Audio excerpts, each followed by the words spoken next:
Online education में कक्षा 10 के सभी छात्रों का स्वागत है।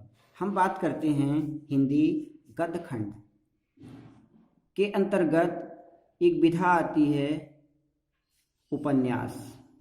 इससे पहले भी हम कई विधाओं का अध्ययन पिछले वीडियो में कर चुके हैं। आगे एक इसी क्रम में उपन्यास नामक विधा आती है। इसके अंतर्गत पहला प्रश्न बनता है, उपन्यास किसे कहते हैं या उपन्यास क्या है। कहने का मतलब है उपन्यास का अर्थ है सामने रखना। उपन्यास जो शब्द है उसका शाब्दिक अर्थ होता है उप प्लस न्यास यानी सामने रखना, अर्थात समाज या इतिहास के यथार्थ सत्य को संवाद एवं दृश्यात्मक घटनाक्रमों पर आधारित चित्रण के द्वारा पाठकों के समक्ष यथार्थ रूप से प्रस्तुत करने वाली विधा उपन्यास कहलाती है।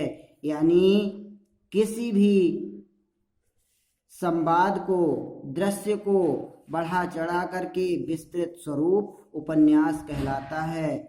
इसी के अंतर्गत दूसरा प्रश्न होता है, हिंदी के उपन्यास सम्राट किसे कहा जाता है।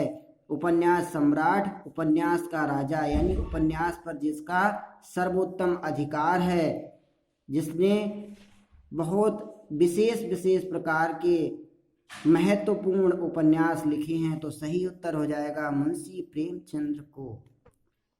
अगला प्रश्न है, कर्मभूमि, गबन तथा गोदान उपन्यास के लेखक हैं। कर्मभूमि, गबन और गोदान तीनों ही बहुत ही सफलतापूर्वक मुंशी प्रेमचंद्र द्वारा लिखे हुए उपन्यास हैं, जो कि बहुत अधिक प्रसिद्ध हुए।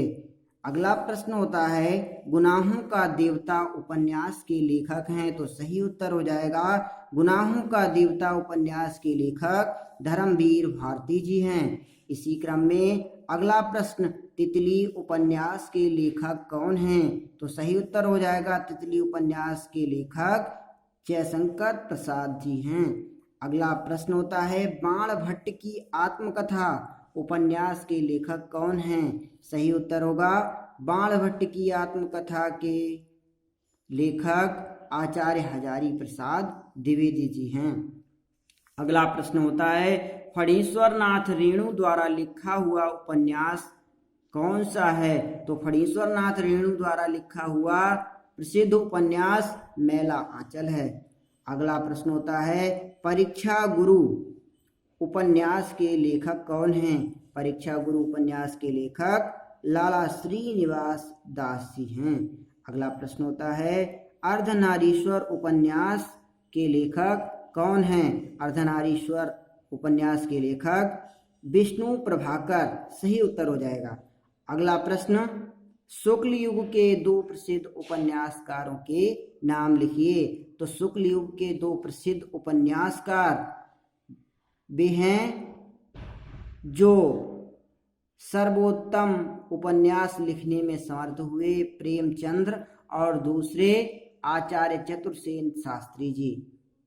आज के लिए बस इतना ही।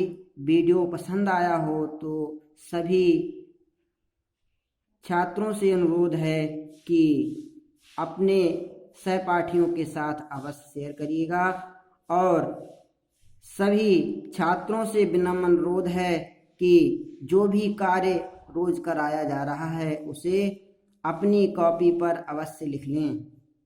धन्यवाद।